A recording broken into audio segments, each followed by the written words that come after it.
Good evening, everyone, and welcome to this week's edition of Tuesday Evening Happy Hour with Back to Basics Dog Training. For those of you who don't know me, I'm Leon. I'm the trainer here over at Back to Basics Dog Training, and each and every Tuesday night at 8 o'clock Eastern Standard Time, I bring you this live free Q&A dog training session. Excuse me, where no questions are off limits when it comes to the behavior of your dogs or the unwanted behavior of your dogs. For those of you joining me now live and in living color, later on the replay, shoot me a comment. Let me know you're watching. The more comments I see, the more energetic I get, and the more pumped up and excited I get to bring this to you. So shoot your comments in. Let me know where you're watching from, who's here. Let me know. Give me a shout out, and we'll get started on the topic of the week this week. And I'm actually going to use a training session that I worked today.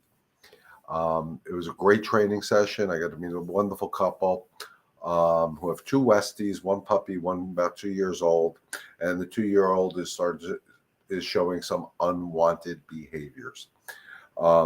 Guys, one thing I don't say enough on the live, if I ever said it at all, when we're dealing with purebred dogs that were bred to have a specific job, it's more important that you satisfy their dog needs and you challenge their brains and you give them a sense of purpose, a job, or whatever we want to call it, so their natural DNA instincts don't come through as easily for them. And by challenging their brain and giving them a task, they're satisfied, they're tired, they don't tend to cause as many problems. When you're dealing with mutts, it's easier because you don't have a specific trait you're trying to counteract with, for lack of better terms. But these Westies, if anybody knows Westies, are bred as the Ratters, and they need to have a job. So the reason I got the call is the dog has shown some unwanted behaviors towards the husband: growling, lunging, snapping, never biting, and recently started showing some cage rage, for lack of better term. So a couple of things I came to the conclusion of in our session is, one, they were using the crate as a form of punishment. You can never, ever, ever use a crate as a form of punishment, because if you're putting the dog in there because they did something wrong, if you think about your energy when you're putting your dog into the crate, you're pissed. And if you're pissed, that's what the dog is going to start associating the crate with, is a negative entity. Every time I'm being put in here, they're in a really crappy mood. The energy sucks. I don't like this place anymore. And we create cage rage, for lack of better terms. Can it be cured? Yes, we can definitely work a dog through that. But this dog actually took the crate as it was his possession. And how I found that out is, one of the issues they had is if they go near the crate or touch the crate door, the dog would react in a negative manner. So I walked towards the crate, and he went after my feet. He bit my feet. Thank God for shoes. And I was like, okay.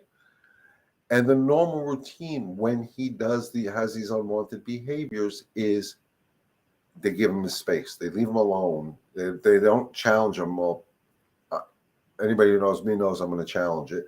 One, because we need to challenge that state of mind to teach them it's unacceptable. But when I say challenge, guys, I'm not talking about, I'm going to challenge you, I'm going to beat you into submission. No, I'm going to challenge them in a more mental way.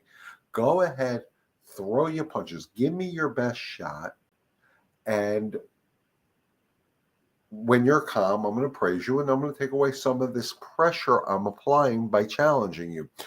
So after he went after my shoes, I said, all right, we're going to do this. Let's do this. I had a leash. I had a tennis racket with me, and I use a tennis racket, guys, not to play tennis with the dog, to use it as a extension of my hand as a blocking mechanism. So the dog isn't going to let out the bite. It's going to bite the tennis racket instead of my shoes or my calves or my ankles or whatever. And I went by the cage. I rattled the door, and he went full out. I'm going to say a level 7 or 8 of, I'm going to get you. And I waited him out. He kept nipping, not biting, the tennis racket. And again, to me, there's a huge difference. And he a tennis racket and but on his hind legs, barking, not really lunging at me. Every so often would try to lunge at me, but I wasn't overly concerned. Even if I didn't have the tennis racket, I don't think it would have been a full flight. It would have been a bite. I think he was warning me, saying, stay away from my crate. Well, one thing, it ain't his crate. So we had to get rid of that mentality. So after, I don't remember the duration of time, a couple of minutes, he sat, stopped barking, went from to. Once he did that, good. And I walked away, took away the pressure. Because don't forget, I'm standing there, body language, with the energy. I wanted to take away something when he gave me something. And as soon as I did that, I waited a couple seconds and I went right back for the crate. And we started this process over. Kind of caught me a little bit off guard. And I don't want to say his reaction caught me off guard, but how long it took. Because usually when these dogs throw these temper tantrums, and that's what they are, each time after the first is usually shorter.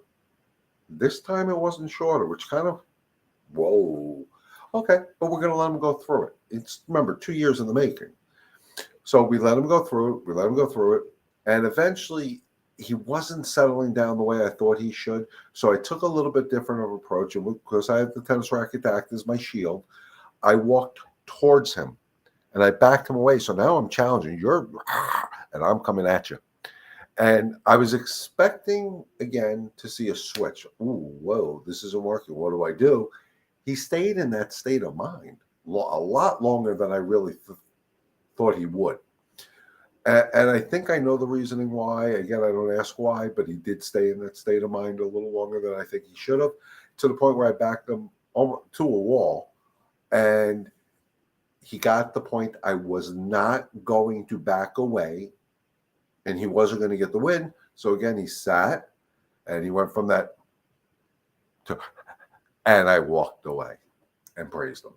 Good boy. And I walked away. And what was I praising? His state of mind. He submitted to the exercise. He stopped the nonsense and he submitted to the exercise. Great. Rinse and repeat. Do it again. This time I got something that totally, again, I don't want to say caught me off guard, but was surprised based on his reactions the first 2 times where he was nipping at the tennis racket, not biting the tennis racket. The third time I did it, he went full-fledged bite into the tennis racket. That would have been a bite. That would have been a blood-drawn, sink your canines into my leg. That would have been a full-fledged bite. And I'm like, okay, this is good. Game is on. We're going to get him through because this is going to be the last time he's going to have this reaction. And I knew it because he went for everything. He gave me his best shot at that point. And I held firm. I stayed tall. I kept my energy extremely, extremely calm. And I still approached him. And I went towards him. He put himself actually against the wall, which was pretty cool.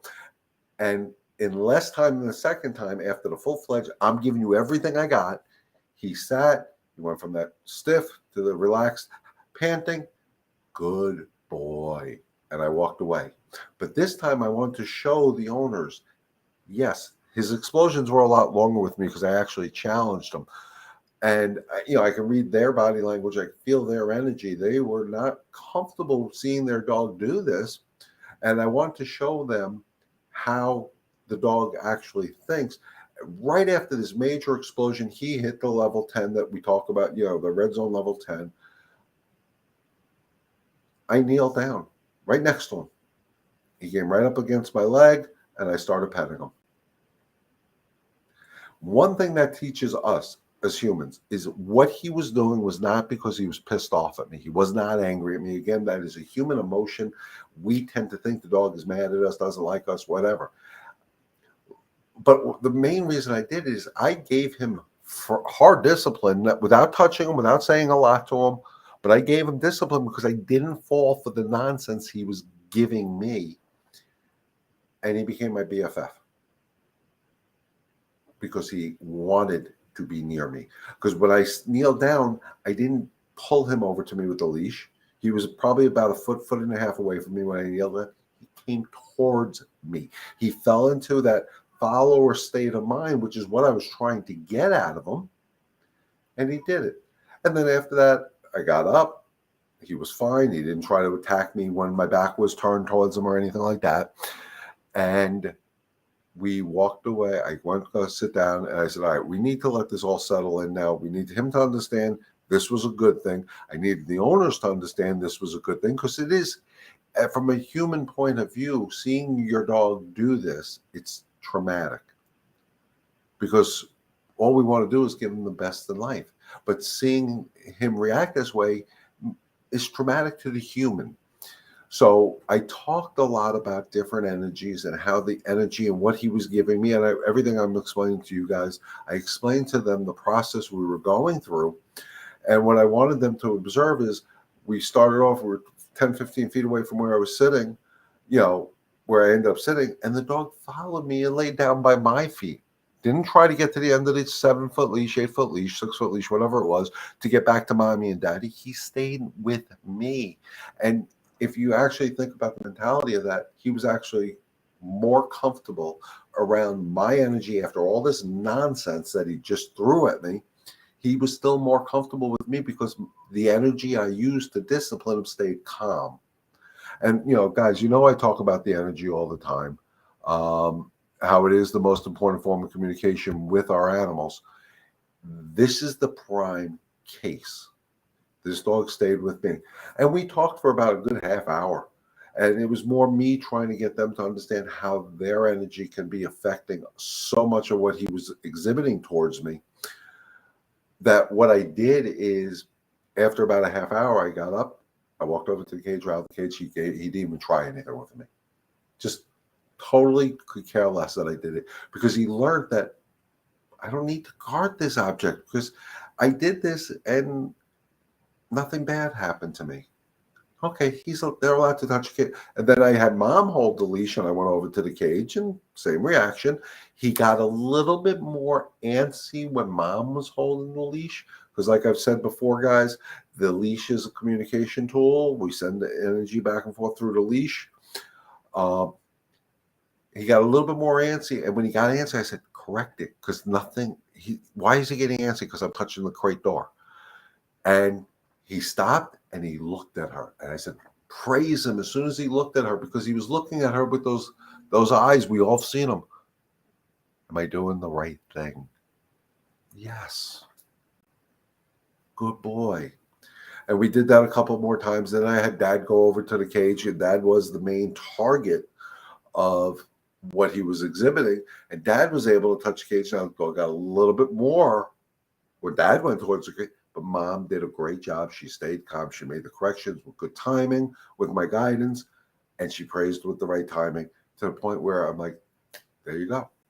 Now, is it the dog cured? No. They still got some work to do. They need to really, really take the leadership role for this dog, because like I said, he is a purebred Westie. He's supposed to be hunting rats. He doesn't have a job to do. They need to challenge his brain more. So of course I went into mastering the walk with them, and hope they're going to work on that. But then, part of the conversation we had, and I think this is so important for all of you guys to hear this, is in the mind of the humans is, why is my dog doing this to me? All I'm trying to do is love the dog. There was a whole conversation going on in the human's head that stopped the human from helping the dog move forward. Nobody likes it when our dogs challenge us. Nobody likes when a human challenges us. It's how we handle each and every one of those challenges, be it our dogs are challenging, our kids are challenging us, our work peers are challenging us, a stranger in the supermarket is challenging us. How we handle those challenges is saying who we are. So when somebody challenges me, or a dog challenges me, I don't change me. I stay calm. I don't think about why they're challenging me, why they're questioning me, why they're doing anything with me. I stay calm, and I'm going to work through whatever the challenge is, so everybody can come to that calmer state of mind. And that's what I try to implore on them. Yes, the dog is going to challenge. Until we get through and rewire 2 years in the making of his brain, this dog is going to challenge his humans. And that's okay. It's how we handle each one of these challenges. And those challenges, the best thing we can do is stay calm, keep ourselves in my 4 C's of training: calm, confidence, consistency, to get the control that we want and that they need. Most of the dogs that we deal with on an everyday basis, guys, are truly follower dogs, and very few of them are alpha dog pack leader mentality. That's why out of a pack of 17, 18 wolves or dogs, there's one leader, because nobody else wants the damn job. It's too much work. So again, how you control those challenges is what's going to fix these problems a lot sooner. So the first time this dog challenged them, if they would have done the steps I did today, this would not be an issue today. The other problem is they also had a real horrible trainer before I got there, and I'm not going to say the name of the trainer. Actually, I don't even know the name of the trainer. That did a board and train with this dog, and apparently when this dog reacted this way, they withheld food. Sorry guys, that's not going to work. Just not going to work. Well, you did this. Go to bed without your dinner. It's not going to work. They also had somebody who, I don't know if it was the board and train or somewhere along the line, somebody trained this dog with an e-collar, and the dog is now terrified of the e-collar. And again, I just think I know it was improperly used, to the point where when the dog has it on, he's completely shut down. And again, why? Because the tool was not introduced to this dog properly. This dog was set up for failure from other trainers. My job is, and it always has been, okay, this is what happened yesterday. We're not living in yesterday. We're living in the moment to move you forward for tomorrow. And this dog, if they stick to it and they stick to my 4 C's of training, will succeed. No doubt in my mind. But it's going to come from the human, the energy, the calm confidence. I watched this gentleman go to pet his own dog, and I saw the hesitation, and I'm like, I wouldn't want you to pet me if you're hesitant, if you're nervous, if you don't trust me. And I understand why he doesn't trust the dog, because the dog has showed these unwanted behaviors. But we have to move past it, because those unwanted behaviors, in my mind, even though I was there a few hours ago, they happened a few hours ago. They're not the behavior I expect right now. If I went back there right now, the game may start again, but I can almost guarantee it will not be a minute or two of this nonsense. He's going to get it that much quicker. So I laid the foundation for them. That's all my job. That's my job, guys. I laid the foundation so you can build a big house. I lay a strong enough foundation, you build a mansion. If I don't lay a strong enough foundation, you build a hut. So with that being said, I'm not seeing a lot of interaction tonight. I wanted to get this across tonight. Since I don't see a lot of interaction, I don't know, maybe if the feed's not working properly. We're going to wrap it up for the night. As I said, the more I get interaction, the more I go, the more I can help you guys. But if people are out busy on this gorgeous Tuesday evening, hello, Nancy. Went out this morning, another dog was walking towards us. Trixie sat and then lay down. Beautiful. I must have missed a cue on her. I think she lowered her head, and the dog was by us. She snapped at it. That it's because I didn't correct her.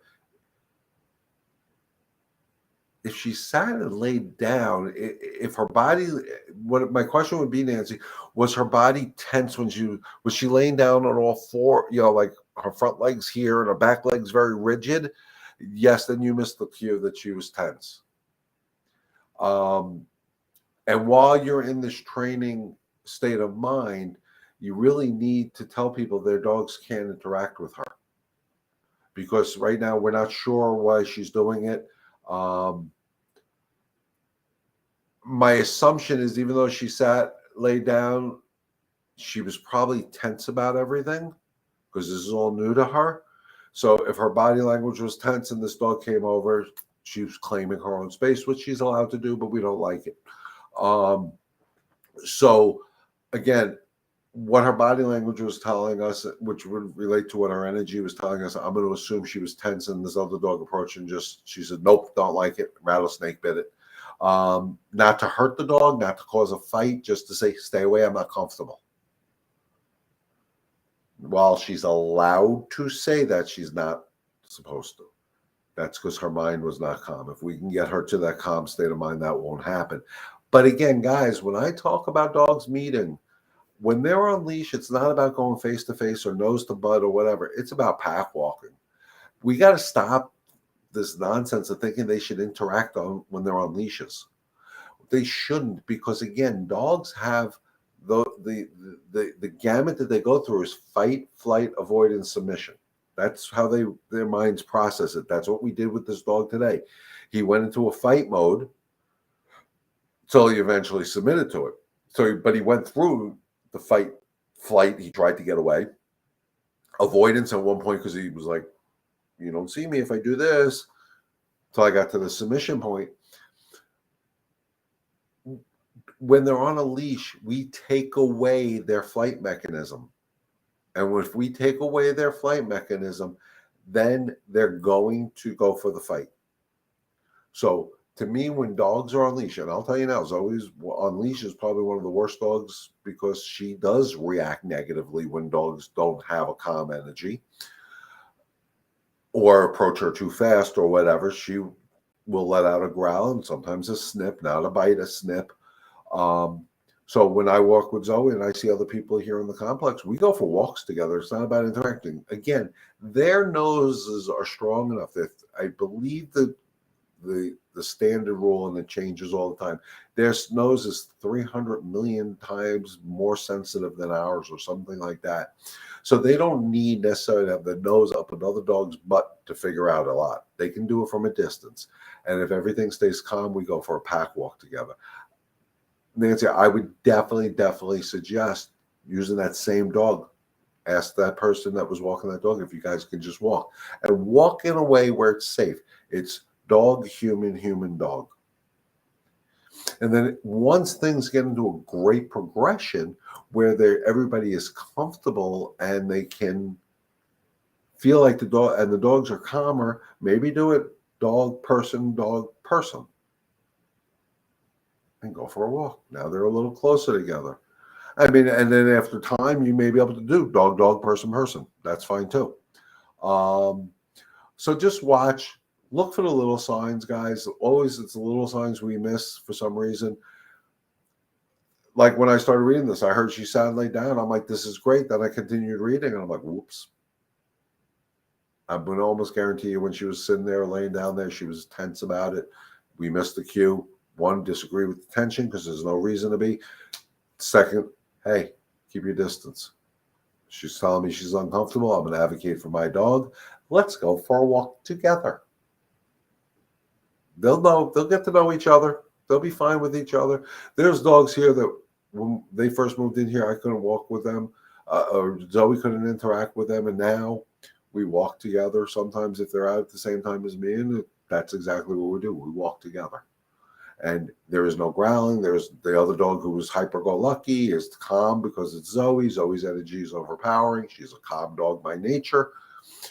And we move forward. So, Nancy, I hope that answered your question. We still probably need to set up something in the future to help you along a little bit with Trixie. So you reach out to me. You let me know when it's good, when she's feeling good. I know grooming is an issue we need to address with her. Getting her out there so you can enjoy this nice, beautiful weather we've been having and not be stressed out about walking your dog. Because it's all about calm confidence, guys. So with that being said, guys, like I said, there's not a lot of interaction. We're about 25 minutes into it, so we're going to wrap it up for the night. Remember, I'll be live again Saturday morning at 11. This is the first time she's done that. Unrelated, I have that not on a leash experience a couple of times when walking, and no, she has some runny poop. Yeah, she's still, but the runny poop could be also from stress from her surgical procedure, and also it could be because mom is changing. It's a new dynamic. She's a little unsure of what's going on. But of course, check with your vet before we do anything. I'm not a vet. I don't want to say I'm a vet, but definitely keep in communication with your vet. She did just have a surgery procedure. She still may be having a reaction to some of that, the anesthesia, some of the pain meds. They affect us all differently. The only thing I will say, if she's having runny stool. Boil up some chicken with some white rice or brown rice. I forgot what. I think it's white rice. Helps bind it up. Pumpkin is very good from what I understand. But again, check with your vet. They'll tell you better. After she is back to normal, I will be in touch. Beautiful. Just keep in mind, middle of April till the middle of May, I'm going to be out of town most of that time. So we still got March in the first couple of weeks of April. So we're good. We got 6 weeks to really do this. But with that being said, guys, remember every Saturday morning at 11 o'clock Eastern Standard Time, we do Coffee with Back to Basics. So if you catch us later on in the replay, we can always address your issues on Saturday morning. And again, please email me or text me your questions for me to talk about your question for the question of the week or the issue of the week, instead of me coming up with stuff in my head, because my head gets clouded sometimes. But with that being said, we were at the vet this morning about it. What did the vet say? Just out of curiosity. Hopefully it's just still a side effect from the anesthesia and some of the pain meds she was on. I know pain meds affect my stomach. But again, you could add some chicken and rice to her meal or pumpkin. I think the fiber kind of solidifies things. I know when Zoe had the parasite that was going around our complex, that's what we did. We gave her, actually, she didn't do good with the boiled chicken, so we boiled some chopped meat, which, by the way, really stinks. It looks gross, with some white rice, and that definitely seemed to help bind her up a little bit. So it's never a good thing. Everything is normal. Tests were negative on a bland diet, probiotics. Yeah. Unfortunately, some of the stuff they give, even humans, pain medicine, antibiotics affect our stomach. So just don't overthink it. Just work through it. And with that being said, guys, we're going to wrap it up for the evening. As always, thank you for inviting me into your homes each and every Tuesday evening. It's truly an honor and a privilege to be here with you guys. As always, stay healthy, stay safe. God bless. And remember, together, we can help one dog and one family at a time. Enjoy the rest of your evening, guys. We'll see you Saturday morning.